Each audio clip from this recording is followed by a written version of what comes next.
সালামু আলাইকুম আরহামতুল্লাহ। আজকে আপনাদের সাথে খুব গুরুত্বপূর্ণ একটা বিষয় নিয়ে কথা বলতে চাই। আমাদের জীবন খুবই সংক্ষিপ্ত। মনে করুন আপনি আপনার গাড়ি নিয়ে খুব দূরে কোথাও যাচ্ছেন। রাস্তায় যেতে যেতে হঠাৎ করে আপনার গাড়িটি অ্যাক্সিডেন্ট করে ফেলল। তারপরে কি?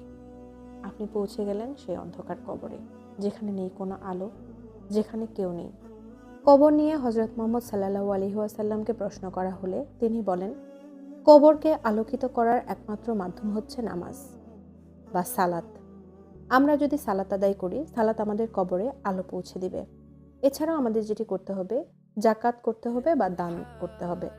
দানের মাধ্যমে আমাদের জীবনের সকল গুনাহ দূরে চলে যাবে। আমাদের জীবন হবে সুন্দর এবং সুশৃঙ্খল। আসুন আজ থেকেই আমরা সকলে কবরের যাত্রা শুরু করি। আমরা সকলে মিলে দান করা শুরু করি, নামাজ আদায় করা শুরু করি। তাহলে আমাদের জীবনে সব রকমের আলোয় ভরে যাবে।